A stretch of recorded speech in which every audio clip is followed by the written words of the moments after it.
என் அன்பு குழந்தையே, நீ எப்போதெல்லாம் துன்பம், மனச்சோர்வு, மனக்கவலை, மனசஞ்சலம், வருத்தம் இவைகளால் அவதிப்படுகின்றாயோ அப்போதெல்லாம் என் மீது முழு நம்பிக்கை வைத்து என்னுடைய காலடியில் அத்தனையையும் கொட்டிவிடு.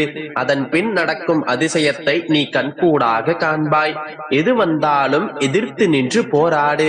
அனைத்தும் நன்மைக்கே என்பதை தீர்க்கமாக நம்பு. உன்னுடைய அருகில் நான் இருக்கின்றேன். உன்னால் நம்ப முடியாத பெரிய முடிவு என்னிடம் இருக்கின்றது.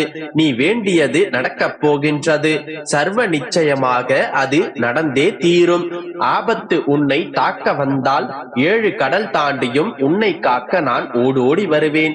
எளிமையாக இருப்பது உன்னை உயர்ந்த நிலைக்கு அழைத்துச் செல்லும். கசப்பான நடந்து முடிந்த நிகழ்வுகளை காட்டிலும் பிடித்தமான விஷயங்களை நினைத்துப்பார். மகிழ்ச்சி நிச்சயம் கிடைக்கும். வெறுப்பதை மறந்துவிடு. அது உனக்கு இன்னும் அதிகமான மன நிம்மதியை கெடுக்கும். உன்னை தவறாக நினைக்கும் யாரும் உனக்கு தேவையில்லை. நீ நீயாகவே இரு. உன்னுடைய மனதில் எழும் நிம்மதியற்ற சிந்தனைகளை கொஞ்சம் கவனி. அவற்றால் நீ இழப்பது உன்னுடைய மன சந்தோஷத்தை தான். குழந்தையே, யாராவது உன்னுடைய மனம் காயப்படும்படி நடந்து கொண்டால் சோர்ந்து போய் விடுகின்றாய். உன்னுடைய மனதில் நான் வசிக்கிறேன் என்பதை நினைவில் வைத்துக்கொள். எப்போதும் என்னை சந்தோஷமாக வைத்துக் கொள்ள முயற்சி செய். காயப்படுவது நீ மட்டுமில்லை, நானும் தான். நீ சந்தோஷப்பட்டால் நானும் சந்தோஷப்படுவேன். நீ கஷ்டப்பட்டால் நானும் கஷ்டப்படுவேன். என்னுடைய குழந்தை படும் கஷ்டத்தை பார்த்து கொண்டு நான் அமைதியாக இருப்பேனா? உன்னுடைய கஷ்டத்தை போக்குவதற்கான வழிகளை நான் சீரமைத்துக் கொண்டுதான் இருக்கின்றேன். உன்னுடைய வேண்டுதல்களுக்கு நான் செவிசாய்க்கவில்லை என்று கருதாதே. என் பிள்ளையே, பேசக்கூடாத நேரத்தில் பேசுவதும் தவறு, பேச வேண்டிய நேரத்தில் அமைதியாக இருப்பதும் தவறு. எதையும் இழக்காமல் மற்றொன்றை எதிர்பார்க்காதே. இழுத்த மூச்சை கூட வெளியில் விட்டால்தான் உன்னால் சுவாசிக்க முடியும். அதனால் தான் இழந்து விட்டோமே என்று எதை நினைத்தும் கவலைப்படாதே. உனக்காக நிர்ணயிக்கப்பட்டது எதுவோ அது நிச்சயம் உன்னை தேடி வந்து சேரும். நீ பயப்படாமல் இரு. படைத்தவனை தவிர யாருக்கும் அஞ்சியும் வாழாதே, யாரையும் அண்டியும் வாழாதே. எப்பொழுதும் யாரையாவது சார்ந்தே வாழ வேண்டும் என்று நினைத்து வாழாதே. பிறகு உனக்கான மதிப்பு கிடைக்காமலே போய்விடும். எந்த நிலையிலும் சொந்த கால்களில் நின்று போராடு. அதுதான் உனக்கு கௌரவம் அளிக்கும். எண்ணங்கள் அழகாக மாறும் போது வாழ்க்கையே அழகாக மாறுகின்றது. உனக்கு யார் கெடுதல் நினைத்தாலும் தீங்கு நினைத்தாலும் அவர்களுக்குரிய பதிலடியை நான் திருப்பிக் கொடுப்பேன். நீ என்னுடைய பாதி என்பதை மறந்து விடாதே. உனக்கு கிடைக்கும் மதிப்பும் மரியாதையும் உனக்கு கிடைக்கும் ஏமாற்றங்களும் அவமானங்களும் எனக்கும் கிடைத்ததை போன்று. அதனால் நீ அவர்களையெல்லாம் என்னிடத்தில் ஒப்படைத்துவிட்டு நீ உன்னுடைய வேலையை பார், என்னை வாழ வைப்பார் என்று என்னையே நம்பி இருக்கும் உன்னை நான் ஒருபோதும் கைவிட மாட்டேன். குழந்தையே, உனக்கு வேண்டியதை உனக்கு ஆசீர்வதித்து உன்னை நான் நல்ல நிலைக்கு நிச்சயம் உயர்த்துவேன். சோர்ந்து வாடி போய் இருக்கும் உன்னுடைய முகம் கூடிய விரைவில் வண்ண மலர்களாக மலரத்தான் போகின்றது.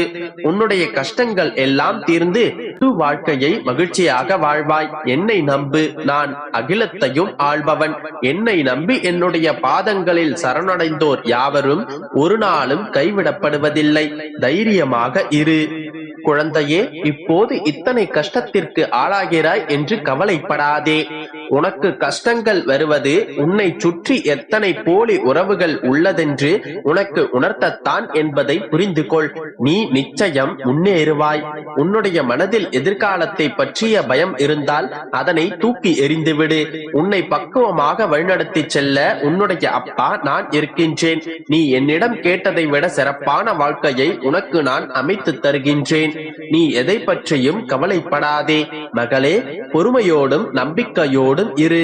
விலகியவர்களும் விலக்கி வைத்தவர்களும் உன்னை தேடி வருவார்கள். தூற்றியவரும் உன்னை போற்றுவார்கள். உன்னுடைய வாழ்க்கை வளமாகும். உனக்கான காலம் நிச்சயமாக வரும். எல்லாம் நல்லதாகவே நடக்கும். உன்னுடைய வாழ்க்கை நல்லபடியாக அமையும். எதற்கும் கவலைப்படாதே. உனக்கு நான் உலகமாக இருப்பேன். என்னுடைய அருளால் நிச்சயமாக நீ சந்தோஷமாகவே இருப்பாய். பயப்படாதே, நம்பிக்கையோடு இரு. நல்லதே நடக்கும். என் அன்பு குழந்தையே, சில காலம் நன்றாகத்தானே இருந்தாய். நம்பிக்கையோடு தானே இருந்தாய். எல்லாம் சரியாகிவிடும் என்று உனக்கு நீயே தைரியம் சொல்லிக் கொண்டுதானே இருந்தாய். என்ன ஆயிற்று என் செல்லமே? ஏன் இப்படி மனமுடைந்து உட்கார்ந்து கொண்டிருக்கின்றாய்? சில நிகழ்வின் வெளிப்பாடு நீ மனம் நொறுங்கிப் போய் உட்கார்ந்து கொண்டிருக்கின்றாய். உன் மனவேதனைகளும் மன குழப்பங்களும் அதிகரித்துக் கொண்டே வருகின்றது. முன்பெல்லாம் இது எனக்கு வேண்டும், செய்து கொடுங்கள் அப்பா என்று என்னிடம் கேட்பாய். பின்பு ஒரு கட்டத்தில் என் அப்பா எனக்கு செய்து வைப்பார் என்று நம்பிக்கையோடு இருப்பாய். ஆனால் இப்பொழுதோ காலங்கள் செல்லச் செல்ல லேசாய் மனம் தளர்ந்து உட்கார்ந்து கொண்டிருக்கின்றாய். நம்பிக்கை வீணாகாது அல்லவா?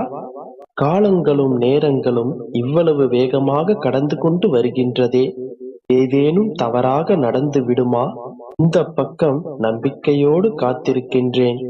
ஆனால் அந்த பக்கம் என்ன நடக்கின்றது என்றே தெரியவில்லையே. மனமாற்றம் நடந்து கொண்டிருக்கின்றதா? இல்லை அப்படியே காலங்கள் நகர்கின்றதா?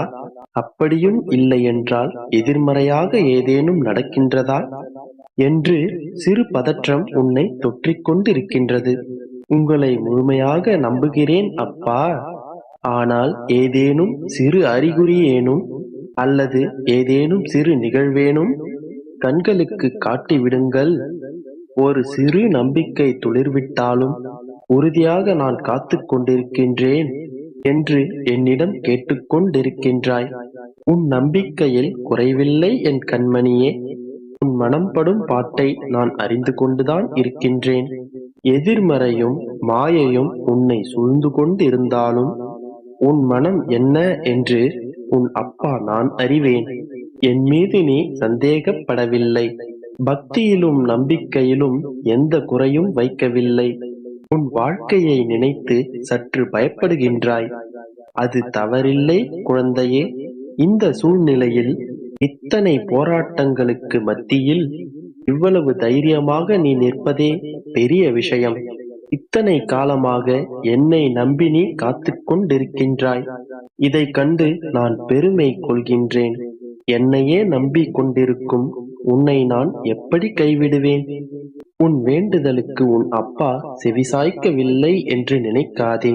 உன் வேண்டுதல் நிச்சயம் நிறைவேறும். உன்னோடு என்றும் நான் இருக்கின்றேன். என்றும் உன்னை கைவிட மாட்டேன். நீ என் மீது வைத்திருக்கும் நம்பிக்கையை நான் வீணடிக்க மாட்டேன். தைரியமாக இரு. அனைத்தையும் உன் அப்பா நான் சரி செய்து விடுவேன். இனி எல்லாம்